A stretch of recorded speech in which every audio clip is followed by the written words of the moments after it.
Okay, nagbabalik po ang Republika at and Congressman, no? Of course, you pointed this out. This is another very ticklish issue. Another thing that I find very puzzling here is I want to get a feel of your own mind, no?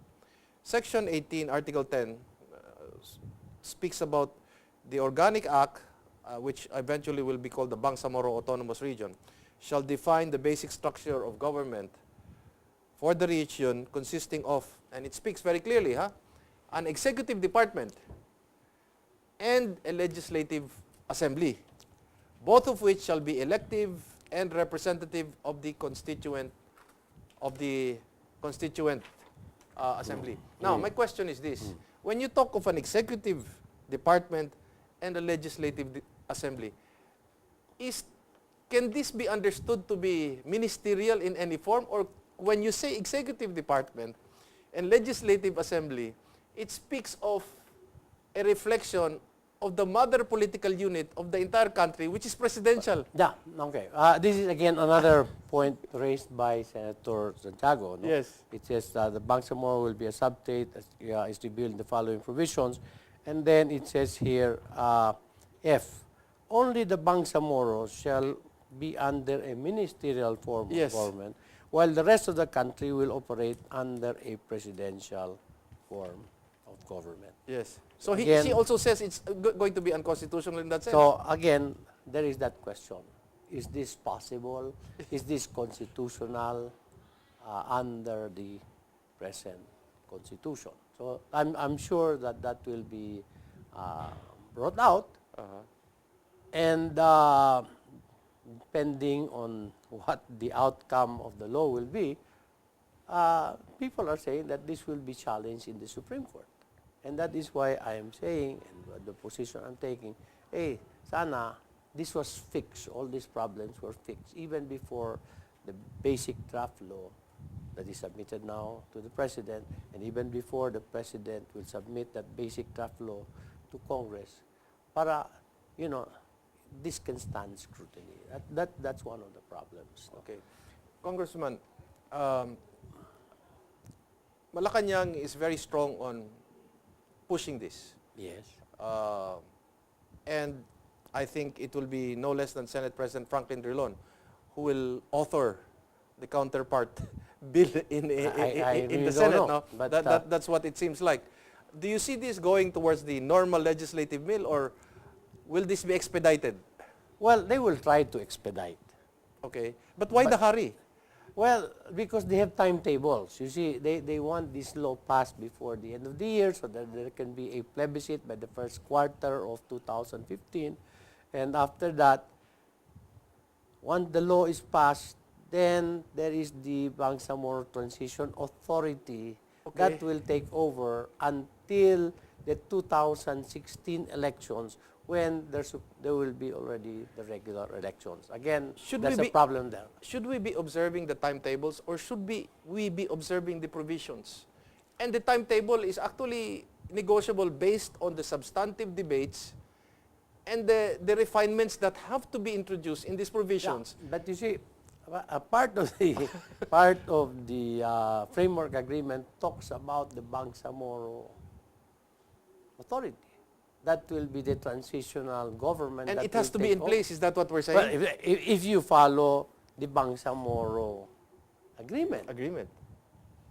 Again, there are complications. So we're being pushed. That's what we're saying, because of a timetable. Well, let's put it this way. The administration has this timetable, and they want this implemented. Actually, what the President wants is he wants this implemented within his term, because if it is after his term, he does not have any more the moral suasion to push for the implementation. No? So that is now, can it be done?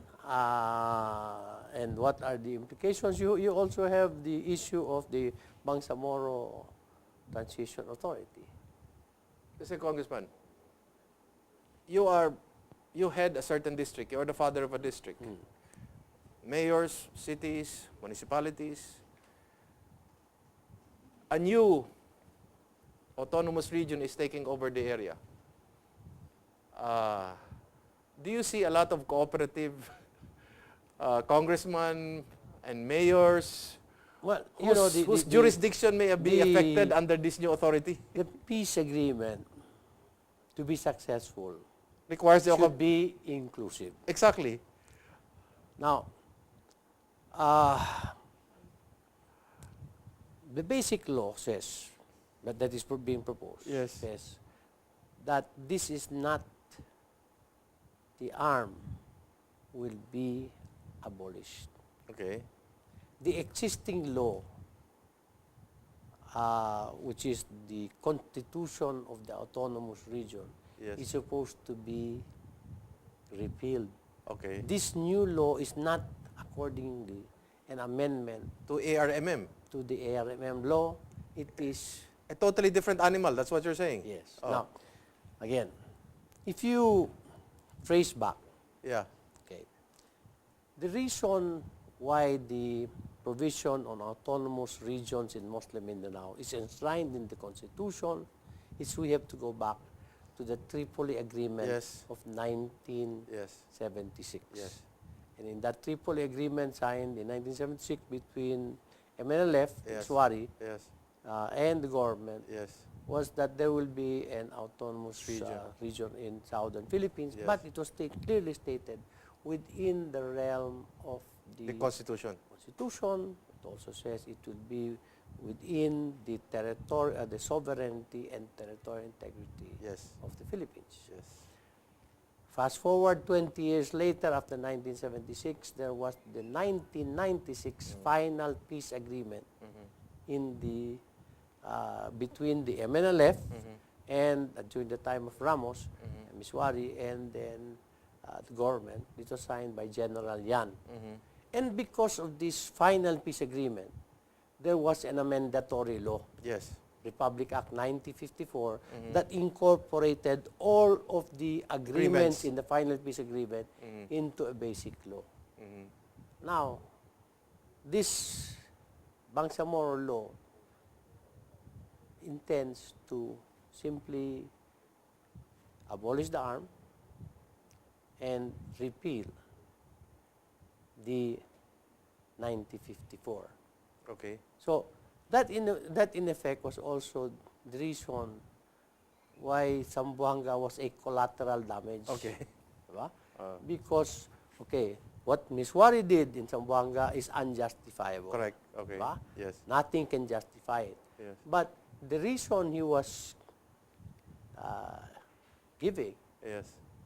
to declare independence was that the government Did not fulfill. did not fulfill or was trying to more or less terminate the Agreement. actually the review. Okay. Okay. So this is now where everything stands. Okay. What will happen now to that Tripoli agreement? What will happen to the final peace agreement? Because if you look at the terms of reference of Okay. this Bangsamoro, agreement, yes. yeah, the CAB already, no? Yes. The comprehensive agreement, which is a 5-page document. It opens the door for constitutional amendments. Well, I'll get into that. Yeah. But it gives you the reference documents. Okay. No? There are 12 reference documents, and nothing in the reference documents Mentions. is Constitution. Okay. It does not mention the 1976 Tripoli Agreement, which is the reason why there is an autonomous Region. region in the Constitution. Okay. In fact, there is nowhere in the agreement, framework, and the annexes that affirms and recognizes the Philippine Constitution. Okay. Unlike the 1976 Tripoli Agreement and 1996 Agreement, Final Peace Agreement, the Constitution was stated, the parties hereby affirm the Philippine Constitution, the sovereignty, and territorial integrity of the Philippines. And in fact, in the totality clause, it says, any interpretation of this agreement, that is the, I'm citing 1996, will be resolved within the realm of the Philippine Constitution and existing laws. Here, Nothing. I'd like to add, Mr. Congressman, that the OIC, during the time of then President Ferdinand Marcos, the OIC came out with certain positions that the Moro issue, and this came out as part of the resolution they came out with, was the Moro issue was an internal matter to the Philippines. And number two, that the Moro people were citizens or Filipinos. I don't see these 2 points also in this agreement, whether this Bangsamoro is an internal matter, and number two, whether the Bangsamoro people are considered Filipino citizens. That's what I'm saying. There is no provision or article or paragraph mentioning or recognizing, affirming, acknowledging the Philippine Constitution. Is there a danger that the local police, local security will eventually be the Bangsamoro armed forces? Well, I think that is a subject now of a lot of discussion, even within the Philippine National Police. Do you see that as one of your non-negotiables? Well, actually, the police force should be national in scope, Yes. civilian in character. Yes. So this will be very difficult if we have a separate police force for Okay. the Bangsamoro. Do you see anything anomalous about the Transition Commission appointed by the President, preparing the road for 2016, Okay. for the MILF, when you have an autonomous region for Muslim Mindanao based on the law, you have an incumbent governor, which is Governor Hataman, who will have to give way, despite being elected, to appointed individuals? And that is another point that I'm sure will be raised, because if you recall, the ARM elections was postponed, diba? Yes. And the reason for this was for the synchronization of the national and local elections. Yes, There was a reason. Yes. So what happened was that the term of the ARM officials lapsed, was Yes. allowed to lapse, Yes. and then they were appointed. There Yes. was There was a hiatus, yes. Ataman was appointed as Yes, yes, OIC. yes. And then last May, there was the election Yes. of the ARM And he got elected. together with the national elections. And he got elected. And Governor Hataman was Yes. elected for a term of 3 And he has a years. mandate. He has a mandate. He has tenure, yes. Yeah. So I don't know. This again might be questioned. How can a law now, which is the Bangsamoro basic law, cut the term of duly elected local officials? The ARM is a local official, when the Constitution says that local officials will have a term of 3 years. So again, that will be another question. Is the pala saying that, okay, Governor Hataman, you have been voted by the autonomous region for Muslim Mindanao, the very same, basically the very same constituency that we are trying to serve in this Bangsamoro, and we're going to do away with that in creating a new Bangsamoro like I said, framework? this will now be a matter really of the residents of the ARM, if they will now raise that question, or somebody might raise that question. Okay.